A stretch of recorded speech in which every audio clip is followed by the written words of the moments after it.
Às vezes um som muda tudo. O barulho de chaves sendo jogadas na mesa com força, o silêncio pesado que vem logo depois, a porta batendo forte no fim do corredor. Você já sentiu esse tipo de atmosfera? Aquele momento em que o ar parece ficar mais denso, mais pesado, e você sabe que algo está prestes a explodir? Pois é exatamente nesse tipo de situação que nossa história começa. Se você quer fazer a diferença, inscreva-se no canal e nos diga de qual cidade está assistindo esse vídeo. Tem momentos na vida que dividem tudo em antes e depois. Momentos que você não esquece jamais, não importa quanto tempo passe. E essa é uma dessas histórias que mexem com a gente de um jeito que não dá para explicar.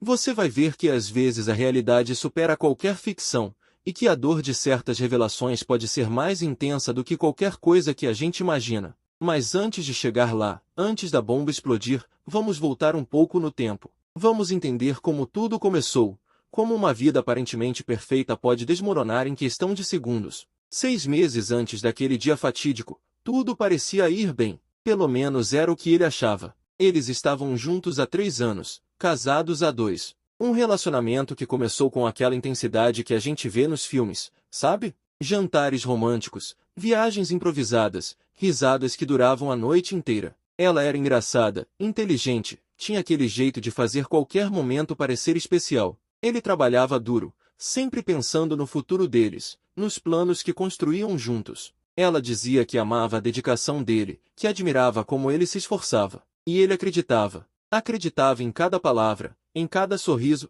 em cada promessa. Mas será que a gente realmente conhece as pessoas com quem divide a vida? Será que aquilo que parece perfeito por fora não esconde rachaduras profundas por dentro? Comenta aí se você já desconfiou de algo assim na sua vida. No começo, os sinais eram pequenos, tão pequenos que qualquer um poderia ignorar.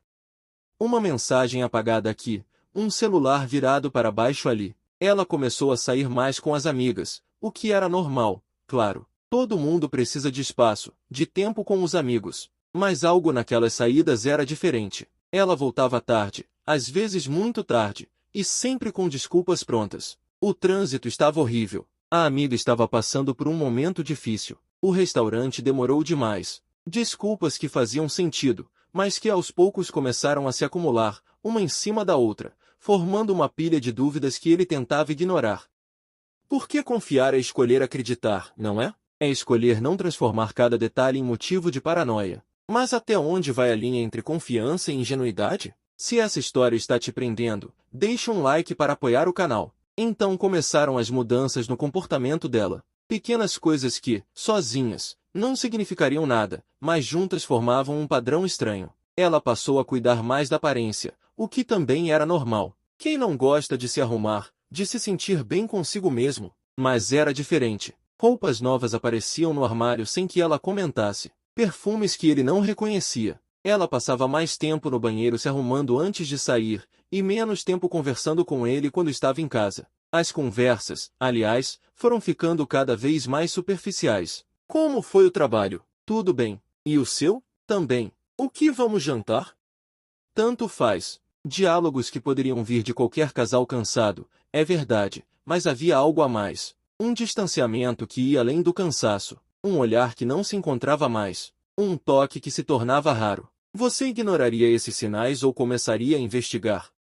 Comenta sim se você já sentiu isso, não se nunca aconteceu com você. O celular dela virou uma espécie de extensão do corpo. Estava sempre ali, sempre por perto, sempre virado para baixo. Notificações chegavam a qualquer hora, e ela corria para ver, mas nunca deixava ele dar uma olhada por acima do ombro. Não que ele fosse o tipo de pessoa que fica xeretando, que fica invadindo privacidade. Ele sempre respeitou o espaço dela, mas aquilo estava se tornando óbvio demais para ignorar. Uma noite, ele estava deitado ao lado dela no sofá assistindo um filme quando uma mensagem chegou. Ela pegou o celular tão rápido que quase derrubou a tigela de pipoca. Ele fingiu que não notou, mas notou. Claro que notou. Como não notar?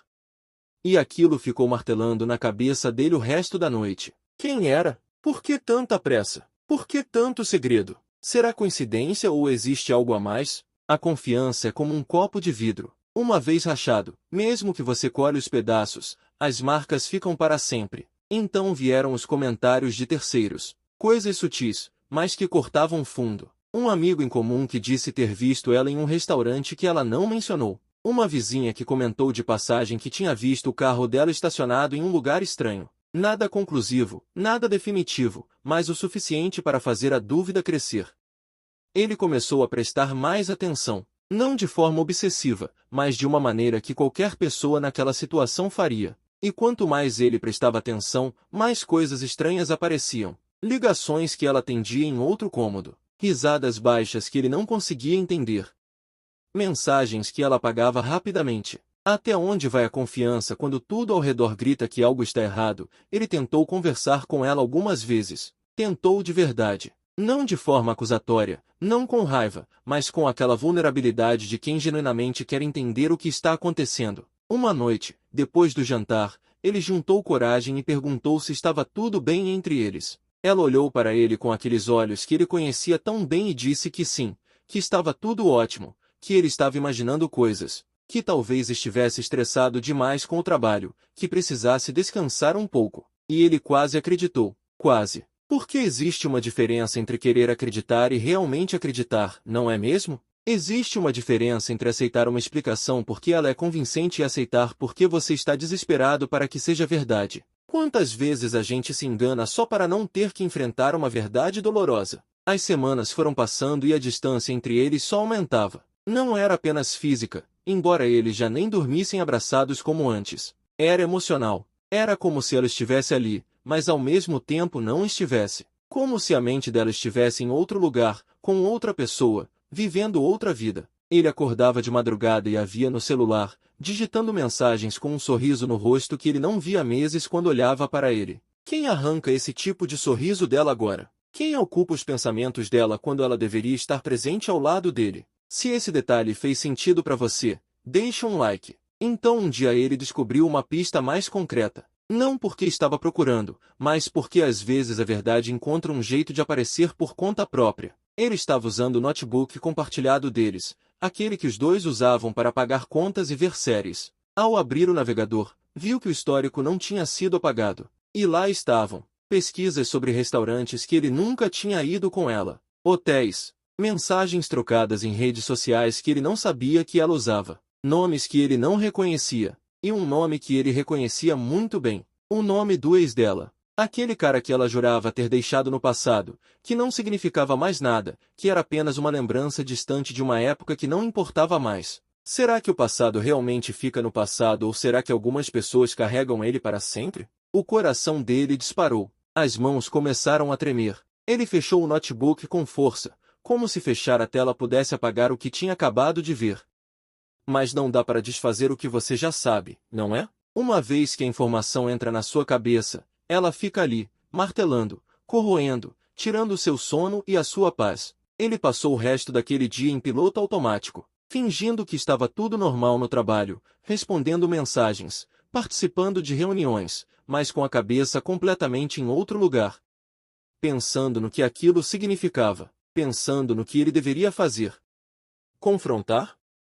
Investigar mais? Ignorar e esperar que fosse apenas um mal-entendido? Comenta sim se você confrontaria na hora, não se esperaria por mais provas. Naquela noite ela chegou tarde de novo. Disse que tinha ido jantar com uma amiga, que perdeu a noção do tempo, que o celular estava sem bateria. As mesmas desculpas de sempre. Mas dessa vez ele notou algo diferente. Ela estava usando um perfume novo. Um perfume que ele não tinha dado. Ela estava com os cabelos arrumados de um jeito diferente, mais caprichado do que quando saía apenas com as amigas. E havia algo no olhar dela. Uma mistura de culpa e excitação que ela tentava esconder, mas que estava ali, clara como o dia. Quantas mentiras a gente engole antes de decidir que chega? Quantas desculpas a gente aceita antes de admitir que está sendo feito de idiota? Ele decidiu que precisava de provas concretas. Não porque queria estar certo, mas porque precisava saber a verdade. Precisava ter certeza antes de tomar qualquer decisão. Então começou a prestar atenção de verdade.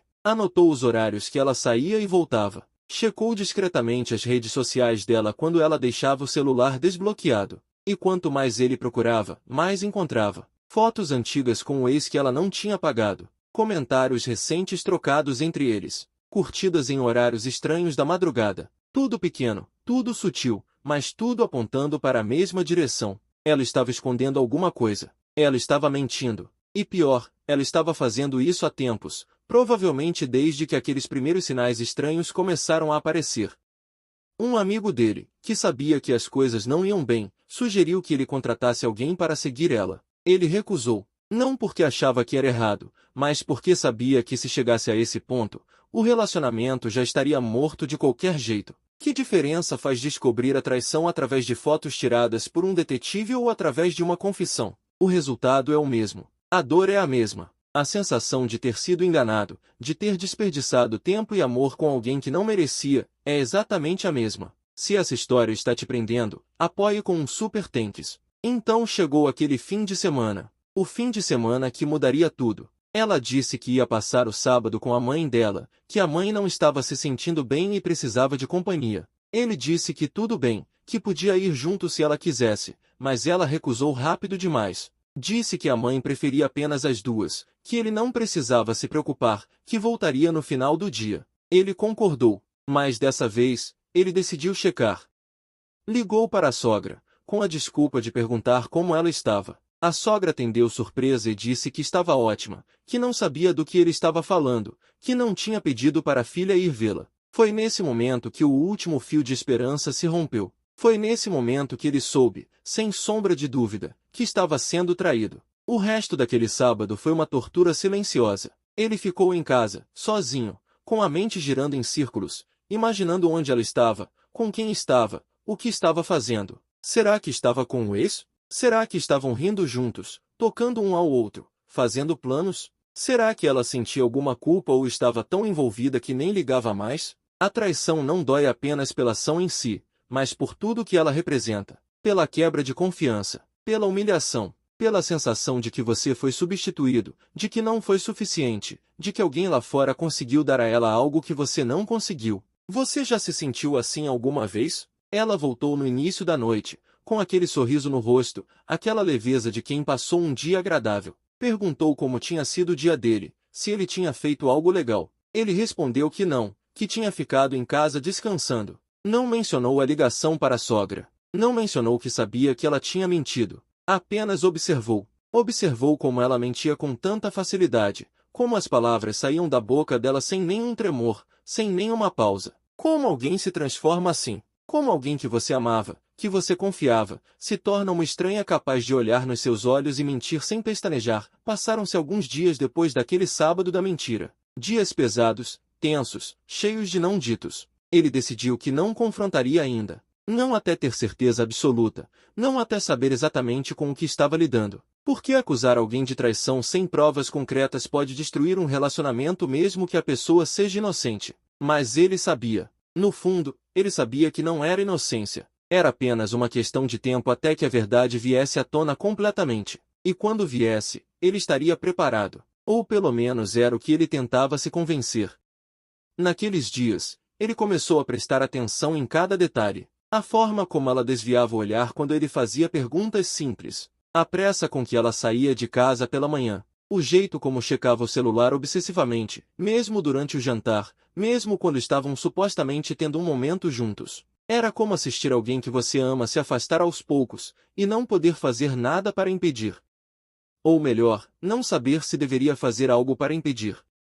Porque talvez ela já tivesse feito a escolha dela. Talvez ele já tivesse perdido ela há muito tempo e apenas não quisesse admitir. Ele conversou com um amigo próximo, alguém em quem confiava. Contou sobre as suspeitas, sobre as mentiras, sobre o nome do ex aparecendo no histórico. O amigo ouviu tudo em silêncio e então disse algo que ficou martelando na cabeça dele por dias. Disse que às vezes a gente se apega tanto à ideia de um relacionamento que esquece de olhar para o relacionamento real. Que a gente fica tão preso ao que costumava ser, ao que prometeu ser, que ignora completamente o que está sendo agora. E que talvez fosse hora de parar de procurar provas e simplesmente perguntar.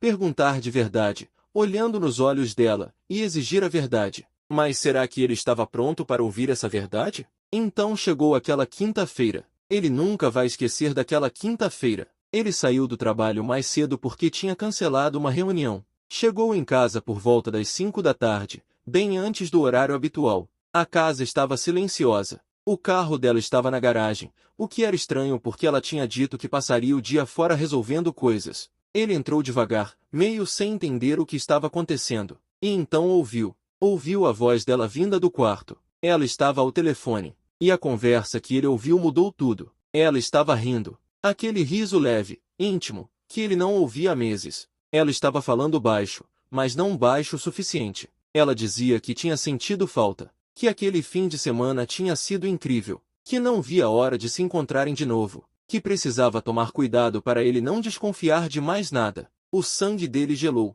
as pernas ficaram fracas. Ele se apoiou na parede do corredor, tentando processar o que acabará de ouvir.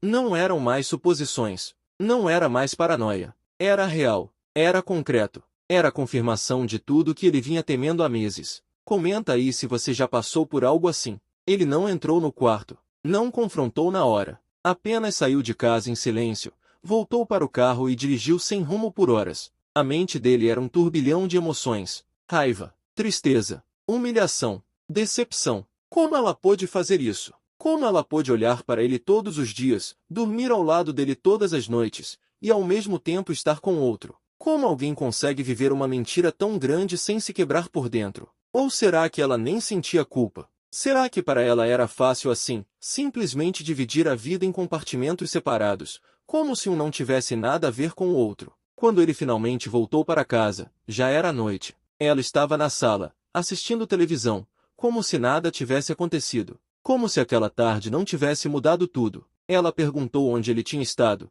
disse que estava preocupada porque ele não atendia o celular. Ele mentiu, disse que tinha ido resolver umas coisas, que o celular tinha ficado no silencioso. E naquele momento, mentindo para ela, ele sentiu uma fisgada no peito, porque ele nunca tinha sido assim. Nunca tinha sido o tipo de pessoa que mente, que esconde, que joga joguinhos. Mas ela o tinha transformado nisso. Ela o tinha forçado a se tornar alguém que ele não reconhecia. Naquela noite ele não conseguiu dormir. Ficou deitado ao lado dela, ouvindo a respiração dela, olhando para o teto, pensando no que fazer. Confrontar agora? Esperar mais um pouco? Contratar alguém para conseguir provas físicas, fotos, algo que ela não pudesse negar? Ou simplesmente terminar tudo sem explicação, sem dar a ela a satisfação de saber que ele descobriu? Cada opção parecia errada. Cada caminho parecia levar para mais dor. Se essa história está te prendendo, apoie com um super tanques. Na manhã seguinte, ele acordou decidido. Ia confrontar. Ia acabar com aquilo de uma vez por todas. Mas precisava fazer do jeito certo. Precisava estar no controle. Precisava ser ele quem conduzia aquela conversa, não ela com mais mentiras e manipulações. Então ele planejou. Esperou o fim de semana chegar. Esperou um momento em que os dois estivessem sozinhos, sem pressa, sem desculpa para ela fugir da conversa. E quando esse momento chegou, quando eles estavam sentados na sala depois do almoço de sábado, ele simplesmente perguntou. Perguntou se ela estava feliz. Perguntou se ainda o amava. Perguntou se havia algo que ela quisesse contar. Ela olhou para ele surpresa. Disse que sim, que estava feliz, que claro que amava ele. Perguntou por que ele estava fazendo essas perguntas. E ele, mantendo a voz calma, disse que sentia que algo estava diferente entre eles. Que sentia que ela estava distante. Que queria entender o que estava acontecendo. E foi nesse momento que ela teve a chance. A chance de ser honesta. A chance de confessar, de pedir desculpas, de tentar consertar o que ainda poderia ser consertado. Mas ela não aproveitou. Ela continuou mentindo. Disse que estava tudo bem, que ele estava imaginando coisas, que estava estressado demais. Ele deixou passar aquele dia. E o próximo, observando, esperando, até que chegou aquele momento. O momento que daria início ao fim de tudo. Ela chegou em casa naquela terça-feira à noite com uma expressão diferente. Não era culpa, não era medo, era quase desafio, como se ela tivesse finalmente cansado de esconder. Como se ela quisesse que ele descobrisse. E então ela disse as palavras que ele nunca vai esquecer pelo resto da vida. Dormi com meu ex. Foi isso que ela disse. Assim, direto, sem rodeios, sem preparação. Ele estava sentado no sofá, tinha acabado de chegar do trabalho, nem tinha tirado os sapatos ainda. E ela simplesmente soltou aquelas palavras como se estivesse comentando sobre o tempo. Dormi com meu ex. O silêncio que veio depois foi ensurdecedor. Ele ficou ali, parado, processando, tentando entender se tinha ouvido direito, se aquilo era real ou se estava tendo algum tipo de pesadelo acordado. Mas não era pesadelo. Era real. Ela tinha dito. Ela tinha confessado. E pior, ela tinha dito com uma expressão que beirava o desafio, como se estivesse testando para ver qual seria a reação dele. Ele não gritou. Não partiu para cima dela. Não jogou nada. Apenas ficou ali, sentado, olhando para aquela pessoa que ele achava que conhecia e percebendo que na verdade nunca tinha conhecido de fato. Quem era essa mulher na sua frente? A mulher que ele tinha se casado nunca faria isso. A mulher que ele tinha se casado tinha valores, tinha respeito, tinha empatia. Mas talvez essa mulher nunca tenha realmente existido. Talvez ela sempre tenha sido assim e ele apenas não quisesse ver. Ou talvez as pessoas mudem. Talvez as pessoas se transformem em algo que a gente não reconhece mais. Como você reagiria nessa situação? Depois daquele silêncio que pareceu durar horas, mas provavelmente foram apenas alguns segundos, ela continuou falando. Disse que tinha acontecido há alguns meses, que eles tinham se reencontrado por acaso, que começou como uma conversa inocente e foi evoluindo, que ela não planejou, que simplesmente aconteceu, como se traição fosse algo que simplesmente acontece, como um acidente de carro, como tropeçar na rua, como se não houvesse escolhas envolvidas, decisões conscientes, momentos específicos onde ela poderia ter parado mas não parou. Ela continuou escolhendo a traição todos os dias, todas as mentiras, todos os encontros escondidos. Ele finalmente conseguiu falar. A voz saiu baixa, controlada, mas carregada de uma dor que cortava. Ele perguntou por quê. Por que ela tinha feito isso? Por que tinha destruído tudo que eles tinham construído? Por que não tinha simplesmente terminado se não estava feliz? E a resposta dela foi pior do que a confissão. Ela disse que ainda gostava dele, que não queria perder o que eles tinham, mas que sentia falta da paixão, da adrenalina, de se sentir desejada daquele jeito intenso do começo. Como se ele fosse uma opção cômoda e o ex fosse a emoção que estava faltando. Como se ela pudesse ter os dois, o conforto e a paixão, a segurança e a aventura, sem se importar com o que isso faria com ele. Foi nesse momento que algo mudou dentro dele. A dor estava ali, intensa, dilacerante, mas junto com ela veio outra coisa, uma clareza, uma compreensão profunda de que aquele relacionamento tinha acabado no momento em que ela fez a escolha de trair. E que não havia mais volta, não porque ele não pudesse perdoar, mas porque não havia mais nada para perdoar. Porque perdão pressupõe arrependimento genuíno, mudança real, esforço para reconstruir. E o que ela estava oferecendo não era nada disso. Era apenas desculpas, justificativas, tentativas de minimizar o que tinha feito. Comenta sim se você terminaria na hora, não se tentaria perdoar. Ele se levantou do sofá, foi até o quarto, pegou uma mochila e começou a colocar algumas roupas dentro. Ela o seguiu, dizendo que eles precisavam conversar, que não podiam terminar assim, que ela tinha sido honesta e isso deveria contar para alguma coisa. Honesta. Ela usou a palavra honesta. Como se confessar uma traição meses depois de ela ter acontecido fosse algum tipo de virtude. Como se a honestidade apagasse toda a desonestidade que veio antes. Ele nem respondeu. Apenas continuou pegando suas coisas, com movimentos mecânicos, automáticos, porque responder significaria abrir espaço para mais conversa e ele não tinha mais nada para dizer. Quando ele estava pronto para sair, ela bloqueou a porta. Disse que ele não podia ir embora assim, que eles tinham uma história juntos, que mereciam tentar de novo. E foi nesse momento que ele finalmente soltou. Não com gritos, não com agressividade, mas com uma calma devastadora. Ele disse que ela tinha razão, que eles tinham uma história que ela tinha escolhido destruir. Que ela tinha tido meses para fazer a escolha certa e tinha escolhido errado todos os dias. E que agora ele estava fazendo a escolha dele. A escolha de não aceitar migalhas de respeito, de não se contentar com alguém que o via como segunda opção, de não desperdiçar mais um minuto da vida dele com alguém que não o valorizava. Ela começou a chorar. Disse que se arrependia, que tinha sido um erro, que queria consertar. Mas ele sabia que não era arrependimento de verdade. Era arrependimento de ter sido pega, de estar perdendo o que tinha. Se ela realmente se arrependesse, teria contado antes. Teria terminado o caso e feito o possível para reconstruir a confiança. Mas não foi isso que ela fez. Ela manteve os dois relacionamentos ao mesmo tempo, aproveitando o melhor de cada um, sem se importar com as consequências. E agora que as consequências estavam batendo à porta, queria fugir delas com lágrimas e promessas vazias. Se essa história está te prendendo, apoie com um super tanques. Ele passou por ela e saiu. Foi para a casa de um amigo que tinha oferecido ajuda antes. Passou aquela noite e as próximas semanas tentando processar tudo o que tinha acontecido. A raiva vinha em ondas. Às vezes ele queria ligar para ela e gritar tudo o que estava sentindo. Outras vezes queria simplesmente apagar ela da memória, fazer de conta que aqueles anos nunca tinham existido. Mas ambas as opções eram impossíveis. Não dá para desfazer o passado.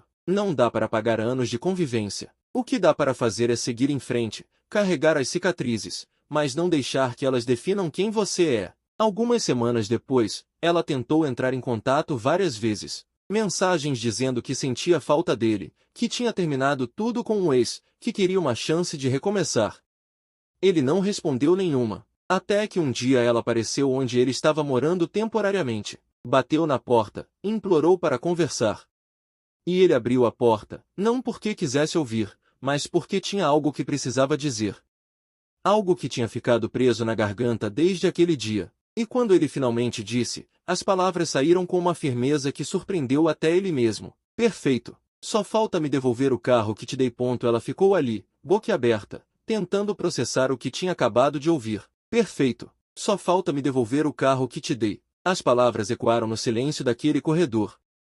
Não era sobre o carro, obviamente. Era sobre tudo que aquele carro representava. Era sobre cada presente dado com amor, cada gesto de carinho, cada sacrifício feito pensando no bem-estar dela. Era sobre dignidade. Era sobre não aceitar ser tratado como segunda opção, como alguém descartável, como alguém que poderia ser enganado impunemente enquanto ela decidia qual vida queria viver. O carro tinha sido um presente de aniversário dela no ano anterior. Ele tinha economizado durante meses, abrindo mão de coisas para si mesmo, porque queria vê-la feliz. Queria surpreendê-la com algo que ela sempre tinha desejado. E ela tinha ficado tão feliz naquele dia. Tinha chorado de emoção, tinha dito que ele era o melhor marido do mundo, que ela não merecia tanta sorte. Agora essas memórias pareciam falsas, manchadas, como se nunca tivessem sido reais de verdade. Quantas vezes ela tinha usado aquele carro para encontrar o ex? Quantas mentiras tinham sido ditas dentro daquele carro? Quantas traições tinham sido planejadas ao volante daquele presente que ele tinha dado com tanto amor? Ela tentou argumentar. Disse que o carro tinha sido um presente, que ele não podia simplesmente pedir de volta. E tecnicamente ela estava certa. Mas ele não estava realmente pedindo o carro. Estava fazendo uma declaração. Estava dizendo que não queria que ela ficasse com nada que o lembrasse, nada que carregasse a marca do relacionamento deles. Estava cortando os laços de uma vez por todas, sem deixar pontas soltas, sem deixar espaço para arrependimentos ou recaídas. Era um corte limpo, cirúrgico, definitivo. Você faria o mesmo? Nos dias que se seguiram, ela tentou de tudo. Ligações que ele não atendia. Mensagens longas explicando, justificando, pedindo mais uma chance. Aparições na casa do amigo onde ele estava. Até tentou usar amigos em comum para intermediar, para convencê-lo a pelo menos conversar. Mas ele estava irredutível. Não porque fosse orgulhoso ou vingativo, mas porque sabia que conversar não mudaria nada. Palavras não desfazem ações. Promessas não apagam traições. E ele já tinha ouvido o suficiente. Já tinha perdido tempo suficiente tentando entender o incompreensível. Agora era hora de seguir em frente, de reconstruir a vida dele longe dela. O processo de divórcio foi surpreendentemente rápido e simples. Eles não tinham filhos, não tinham muitos bens compartilhados além do apartamento que foi vendido e o valor dividido. Ela devolveu o carro, como ele tinha pedido. Não porque a justiça obrigasse, mas porque percebeu que aquilo era simbólico para ele. Era o fechamento que ele precisava. E talvez, no fundo, fosse o fechamento que ela também precisava. Porque enquanto aquele carro estivesse com ela, ele seria um lembrete constante de tudo que ela tinha destruído. De tudo que poderia ter sido mas nunca seria. Comenta aí o que você pensa sobre isso. Durante os meses seguintes, ele passou por todas as fases que alguém passa depois de uma traição dessa magnitude. A raiva veio primeiro, intensa e consumidora. Raiva dela, claro, mas também raiva de si mesmo por não ter percebido antes, por ter confiado tanto, por ter sido ingênuo a ponto de ignorar os sinais que agora pareciam tão óbvios. Depois veio a tristeza. Uma tristeza profunda que o pegava nos momentos mais inesperados. No meio de uma reunião de trabalho, dirigindo para casa, acordando no meio da noite. Era como um luto. O luto do relacionamento que ele pensava ter, da pessoa que ele pensava que ela era, do futuro que eles tinham planejado juntos. A terapia ajudou muito. O terapeuta explicou que o que ele estava sentindo era completamente normal, que a traição não é apenas uma quebra de confiança, mas também um tipo de trauma emocional que precisa ser processado. Ele aprendeu a não se culpar, a entender que as escolhas dela eram responsabilidade dela, não dele, que ele não tinha falhado como marido, que não havia nada de errado com ele. Ela tinha feito escolhas egoístas baseadas em desejos momentâneos, sem considerar as consequências, sem se importar com o impacto que teria na vida dele. E isso dizia tudo sobre o caráter dela, nada sobre o valor dele. Com o tempo, a raiva e a tristeza foram dando lugar a algo diferente. Não era perdão, exatamente, mas era uma espécie de paz. Uma aceitação de que aquilo tinha acontecido, que tinha sido doloroso, mas que não definiria o resto da vida dele. Ele começou a sair mais, a reconectar com amigos que tinha negligenciado durante o casamento. Voltou a fazer coisas que gostava, mas tinha deixado de lado. Viajou sozinho pela primeira vez em anos e descobriu que gostava da própria companhia, que não precisava de alguém ao lado para se sentir completo. Se essa história está te prendendo, apoie com um super thanks. Ele também aprendeu lições valiosas sobre relacionamentos, sobre a importância de prestar atenção aos sinais, de não ignorar o instinto quando algo parece errado, sobre a diferença entre confiar cegamente e confiar de forma saudável, onde existe transparência e comunicação aberta, sobre o valor da honestidade, não apenas do parceiro mas também consigo mesmo, sobre saber quando vale a pena lutar por um relacionamento e quando é hora de deixar ir.